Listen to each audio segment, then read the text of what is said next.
Hello, this is Eric Topol, editor-in-chief of Medscape, and I'm here on the podcast of Medicine and Machine with my co-host, Dr. Abraham Verghese, and we welcome today with tremendous enthusiasm, Dr. Robert Harrington, the chair of the Department of Medicine at Stanford. And we're going to have a great discussion, I know. Welcome, Bob. Eric, thanks for having me, both to you and to Abraham. You know, we have had a lot of discussions about the pandemic over the past few years, but the one that seems really missing is how do academic centers deal with, I guess for a better lack of term, rogue faculty members. I mean, that's really what we want to get into today, among other things. And I wonder if you could give us just some overview thoughts about this, because I know you have given it a fair amount of thought previously. Yeah, so first off, thanks for entertaining the question, because I think it's something that maybe is more quietly talked about than it ought to be. And I say that, Eric, because I think that most of us who are in the academy, and all three of us have been in it for a long time, really cherish the open discussion of ideas and debate.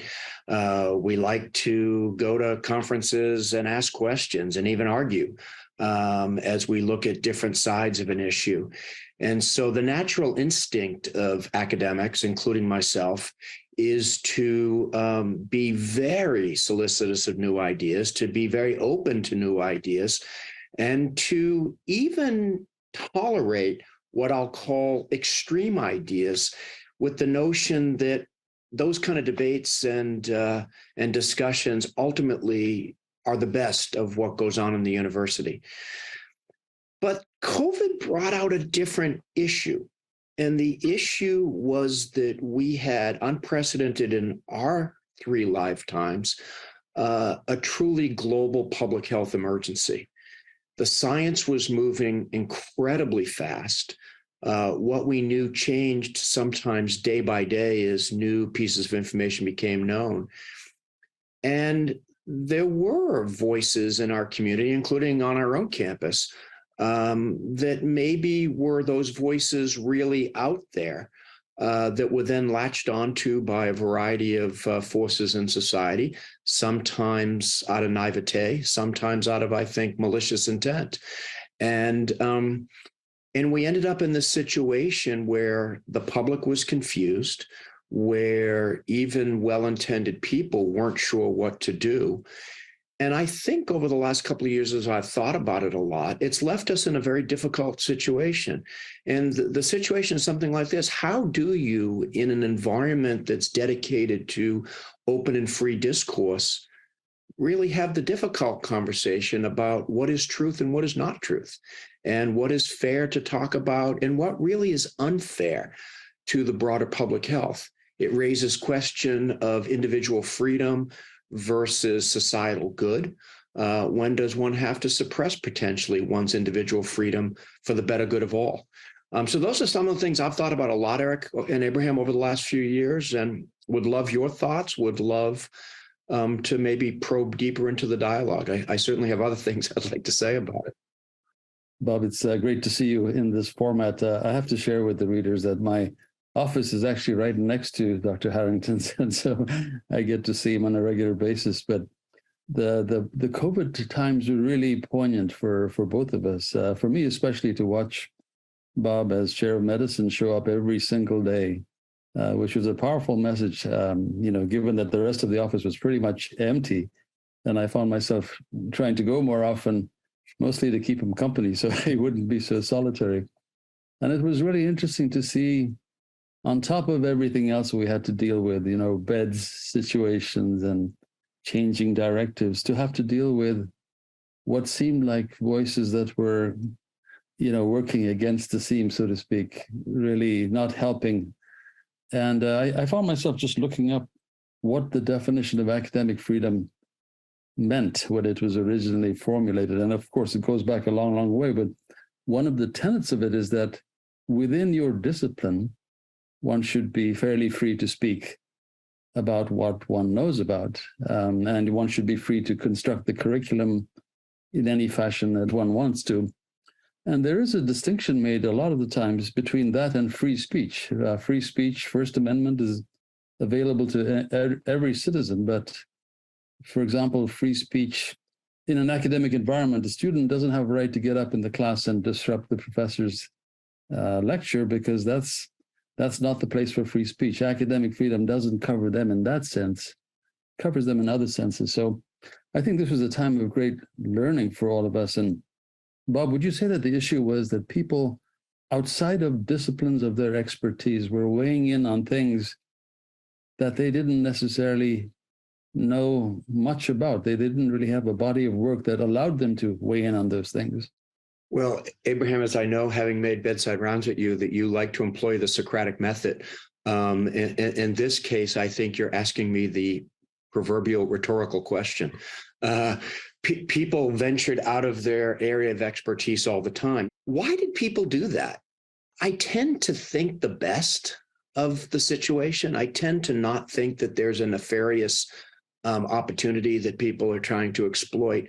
But in this case, I do think that some of our colleagues got caught up in the bright lights of the moment, and they liked being on news stations. They liked being quoted in the newspaper. They liked being a contrarian. And sometimes being a contrarian is really helpful. It makes you think of the other possibilities. And maybe I've been challenged with my days ago. I say, you know what, maybe I'm wrong. But there were other times during this I said, I'm not wrong. I've done this for 30-something years, and I do know what's right in human subjects research. I do know what's right when we're thinking about some of the public health issues. And I worried a lot, Abraham, that the intent was not always one to find the truth, but the intent was rather to promote one's own idea. And there's a difference there. And it wasn't even just that. It was also, it's characterized by all sorts of ad hominem attacks. So your point was a good one about, appealing and becoming, very popular on Fox News, for example, which has been responsible for a lot of COVID mis and disinformation, but also taking on in not collegial by any means means of people who were trying to stand up for what are facts, what are truths. And getting to the clinical trials point that you mentioned, which is central, Bob, you and I have done a lot of clinical trials in our times. And we think we know how to interpret a clinical trial and what's a rigorous clinical trial. And then we have these people that have never done a clinical trial, basically coming up with a complete, not just skewed, but just extraordinarily off-base interpretation and then making attacks. But, one of the things that really took place here to give these individuals strength of power is social media. So it's really interesting. I discussed this with our mutual friend, Bob Wachter. And I said to him, because he has one in particular very difficult character at UCSF. I said, well, did you ever meet with him to discuss the things that we're talking about? And he says, well, first thing, he's not in my department. Second, well, we did meet with him. And, we told him what he's doing, what he's writing, what he's saying is completely false. And it's bad for the reputation of the institution. But he did admit that there's not only the concern about muting him or somehow restricting his ability to speak out, but also the fear of being taken on social media. So could you comment about this dynamic? Yeah, that's a great question, Eric. And I think the way that you framed it up from the beginning, the ad hominem attack, as you know, I'm very active on social media, not as active as you, but I'm very active on social media, have been for a long time, and have a podcast that I discuss things, actually also on Medscape. 10 years ago, approximately 10 years ago, Clyde Yancey and I had a conversation. Clyde is for the listeners, is the chief of cardiology at Northwestern University, and a very well-known person in cardiovascular medicine. Clyde and I had a conversation on civility in social media. This was in the early days of social media.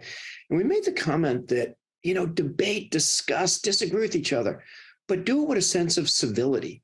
Do it with a sense of professional behavior.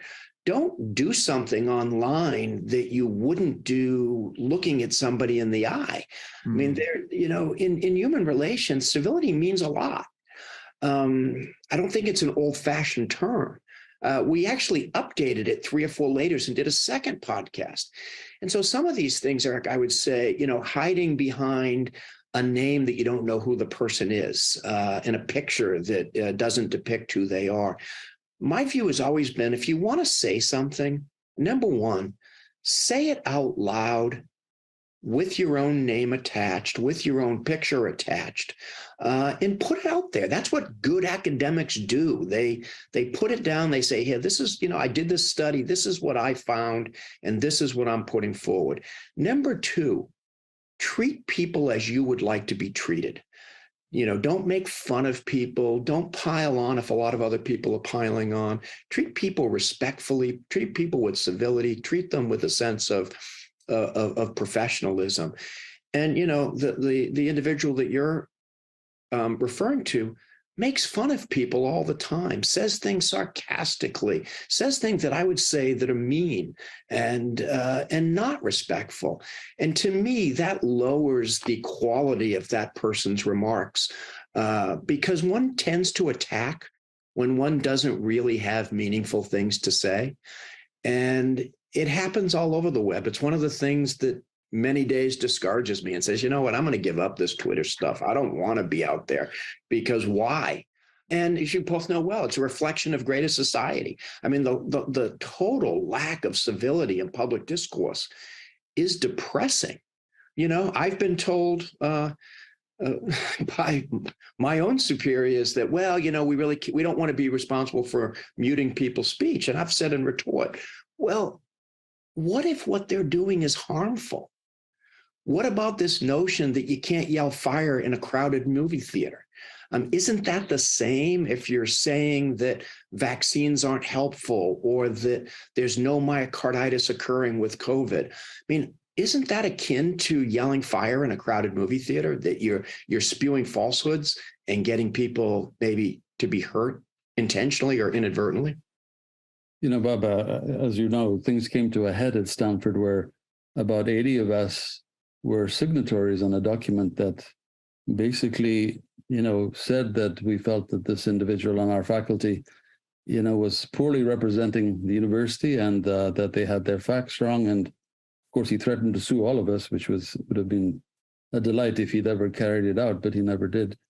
But I think a lot of us had the feeling that we shouldn't have had to write that letter, that it was really the function of the university, of its governance, to rein in someone who was, clearly, even though they had the president's ear at the time, they were not basing their remarks on scientific facts. So the question is, what is the role of, the person leading the department, the dean, the president? What is the administrator's role in that kind of a setting?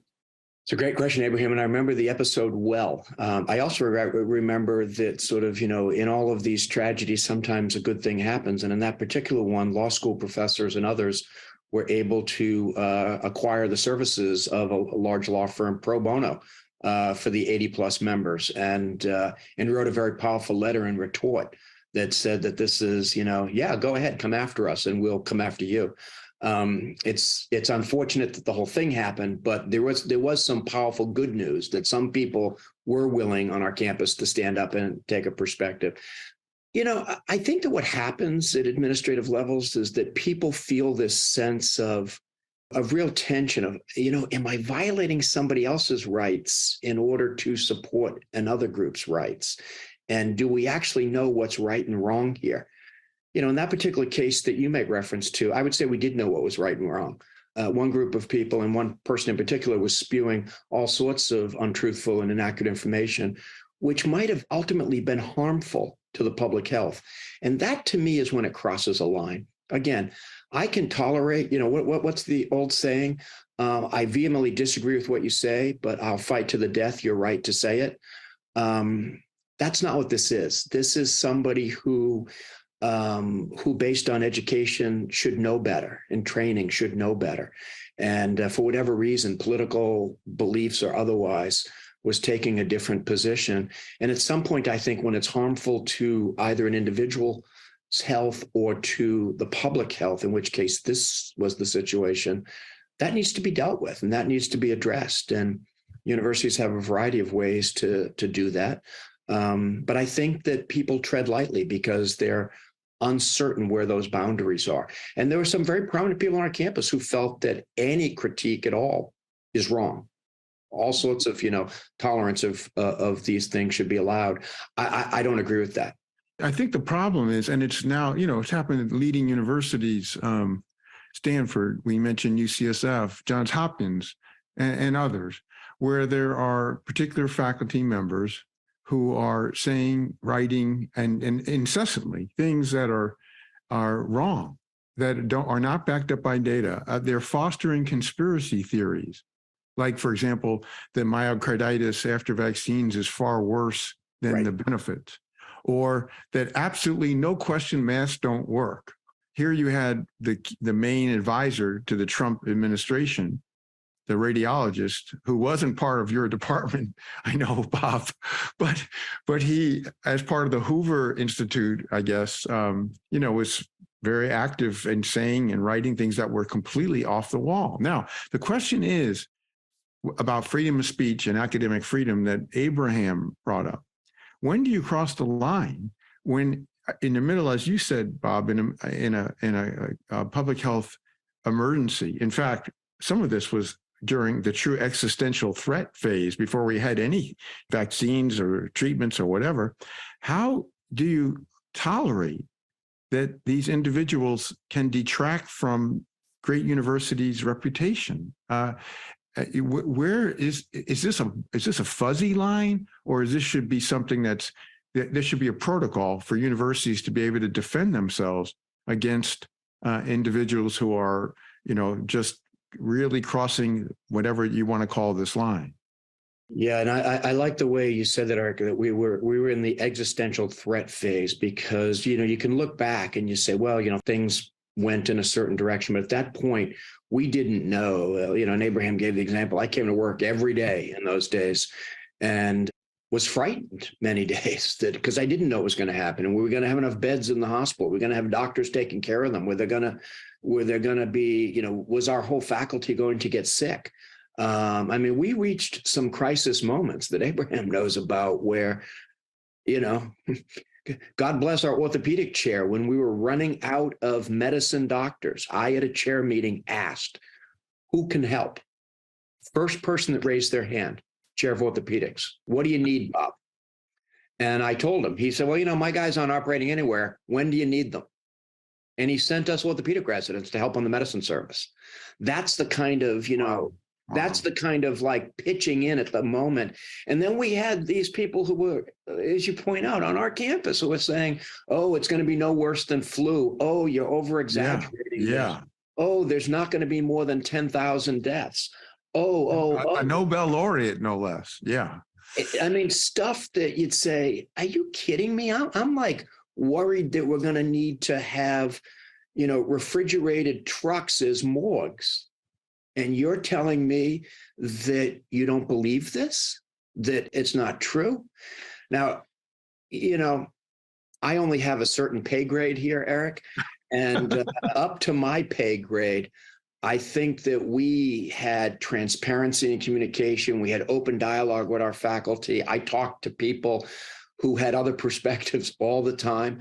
I live in a larger context here, and I was disappointed in how the responses went. I've spent my adult life in universities. I think we have a great social responsibility that goes along with the great social entitlements that we have. And I think leaders need to be willing to stand up and to say sometimes difficult things. And this one, like Abraham, I disagreed with the way things were handled. And that's tough to say in the setting of what you called us. And I think you're right. We're a great university with a lot of, with way more good being done than anything else. But it was, I don't think that will be looked back upon as one of our better chapters. No, that's really well said, Bob. And I mean, I think it's necessary to acknowledge that not only was social media amplifying, good and bad messages, but this was an extremely politically divisive time. It was an extremely divisive time racially within the country. And so, the irony was we actually had a conference here on free speech, academic freedom, and many of the more liberal folks who wanted to attend were actually scared to attend because of how you would be labeled for the very fact of attending. So, that is a shame. I think it's a shame that political divisiveness has entered the campus in that fashion. And I think we would be remiss in not bringing up that the biggest threat to academic freedom right now is actually governors wanting to make changes in our curriculum. Now, that is the one area that, nobody has ever debated, that we have the right to set the curriculum. But, when you have the governor saying this is what you can teach and can't teach, that is, I think, when it really becomes absolutely necessary to define what is academic freedom, what are its parameters, and how far will you go to fight that? And what is the governance of a university? I mean, the governance of the university is supposed to be its faculty. As you've said, Abraham, a faculty is supposed to have responsibility for the curriculum. I mean, Eric, at your alma mater, much in the news lately, University of Virginia, a far-right governor is appointing Board of Visitors members who want to maintain the Jeffersonian values of the university, dog whistle for a lot of really bad parts of our history regarding slavery and other things. How is this happening? How is a great university like the University of Virginia? How is a great university like Stanford, withstanding this? We're a little bit luckier, Abraham, in that we're a private university. We don't have to deal with some of the things that the University of Florida has to deal with, the University of Virginia has to deal with. But these are frightening times. And, as you know, Abraham, I'm not prone to exaggeration. And I look at this and think about, wow, where is this going? Because politicians of different ends of the spectrum definitely want to use the academy for their own political means, which are not necessarily in line with what data science, et cetera, would show you.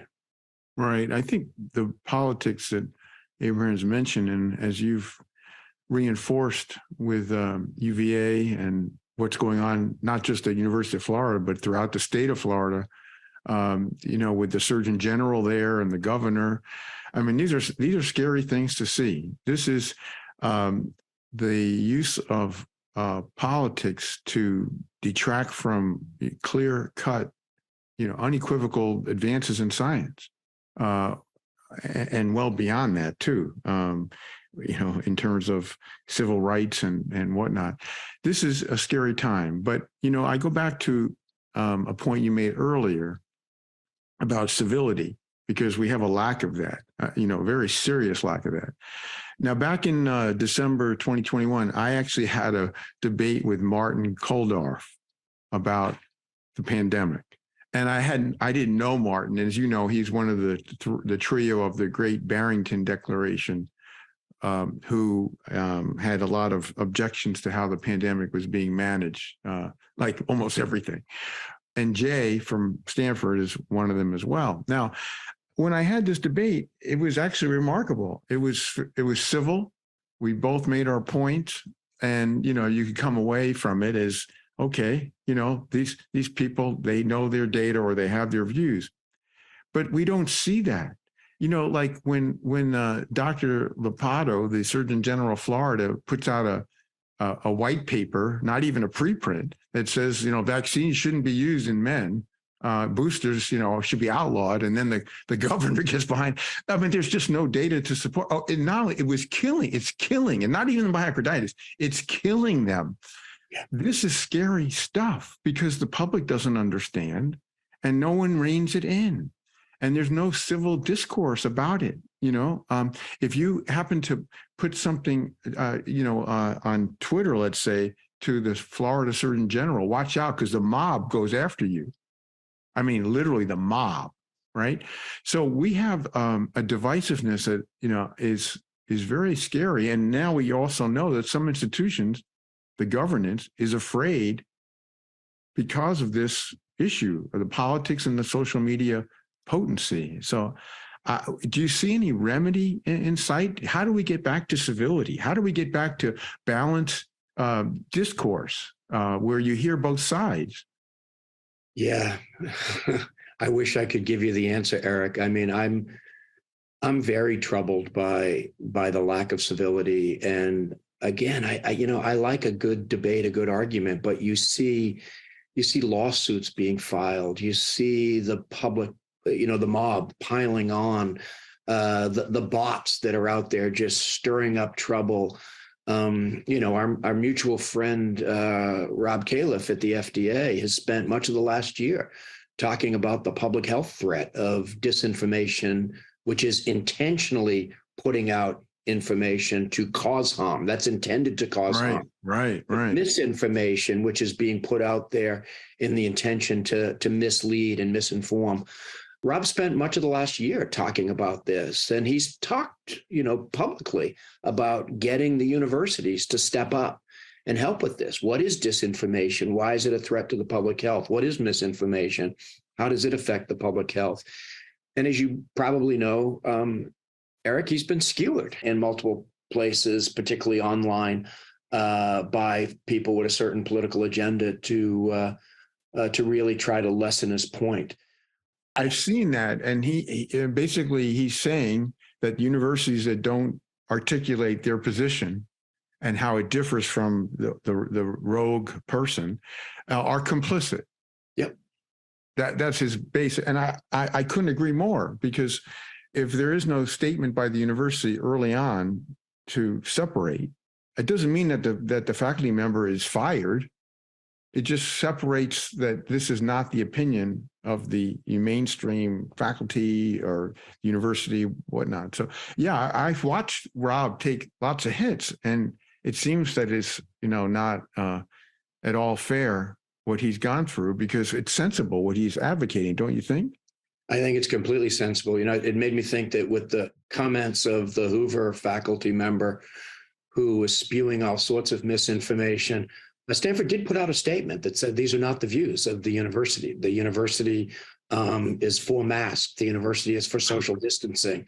Good public health behavior.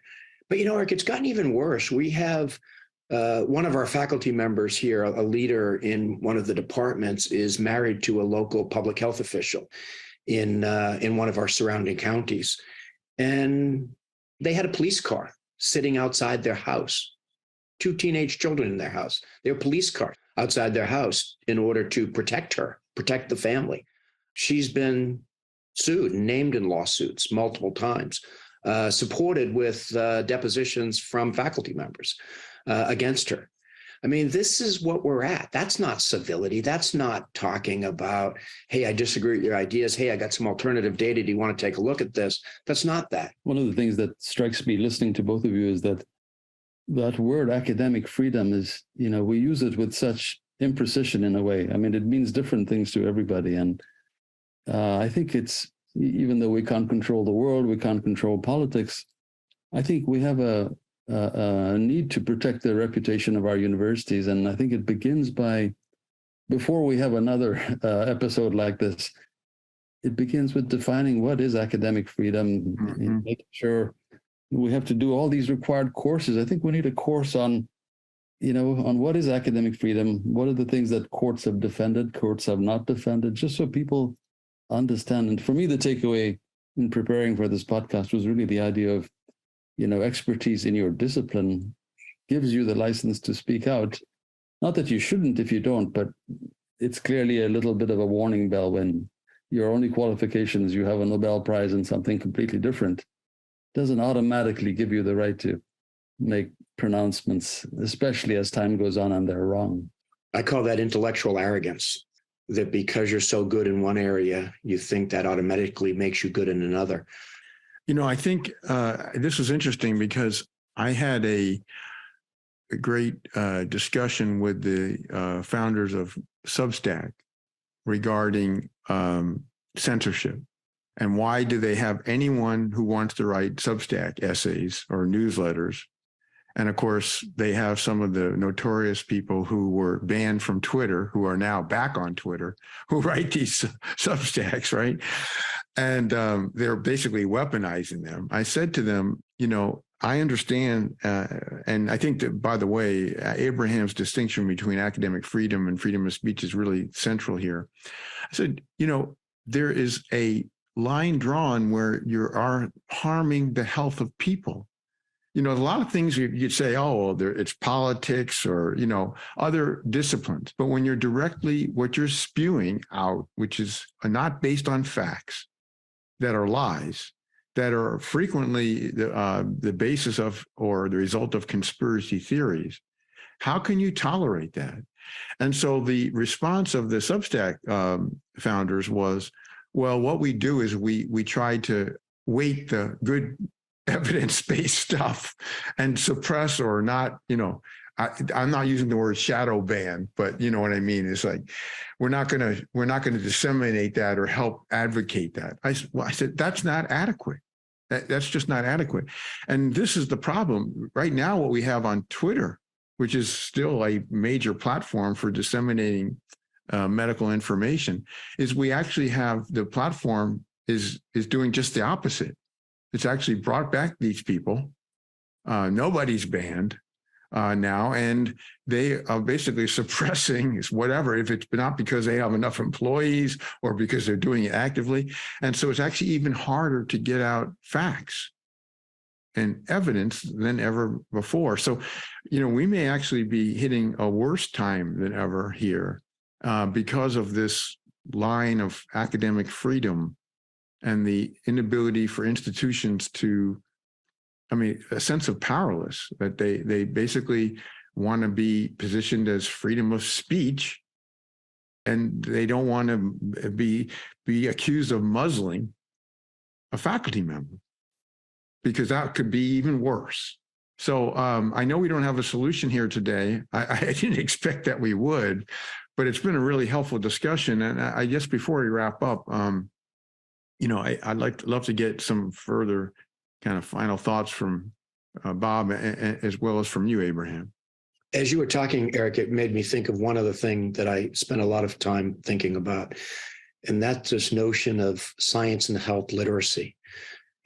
We may be at a low point in the country's history of people who not just understand science, but accept scientific truths as truth. And there are some things that are just true. The way gravity works is a truism. And I could list a whole bunch of them. There are just some things that are facts. They've moved beyond hypothesis to their facts. And we have a whole segment of the population that, for whatever reason, refuses to accept facts. What was this notion that Kellyanne Conway created? The alternative fact. You talk about BS. There's some things that just are not true. And there's some things that are true. And to create these smoke and mirrors around things. And I do think, whether it's the failing of our educational system, the failing of our democracy, but people's inability to accept that some things are true is really a problem, because it's hard to have a democracy if you don't have a central core set of facts and beliefs and principles that we are all adhering to. Wrapped around all of that, I'll go back to the word civility. But I think, Eric, that people like you, people like Abraham, people like me, we have responsibility to keep talking about it. Because I do believe, I read Abraham's books, Eric. I read your articles. I read your tweets. It's one of the best sources of information about many, many things. And what I always say about you, Eric, that one of the reasons I followed you for years, you have great taste in science. You understand science, you have great taste in science, and you highlight things that are important for the rest of us. There's a few people I follow exclusively for that reason, is your taste in science. And I would ask our listeners out there, go into fields that you're not familiar with. Try to latch onto some folks who do have a voice in that field, getting back to Abraham's point about content matters and academic freedom, and learn from them. We're not all experts in everything. I must say that I'm optimistic just because, amidst all that noise, both of you guys have a wonderful way of tweeting, and it's not just opinion tweets. You have papers highlighted in yellow with Eric. It's so helpful. I think that manages to rise above the noise, and we just have an obligation. You guys have an obligation to keep doing what you're doing. I think it's so much. You may not realize how important that is to counter the negative discourse out there. Maybe it will get better as we emerge in a more stable time of the current pandemic, and it's just maybe not quite as emotionally charged as it has been. So thanks so much for joining us, Bob. Really enjoyed this discussion, and hopefully our listeners will as well.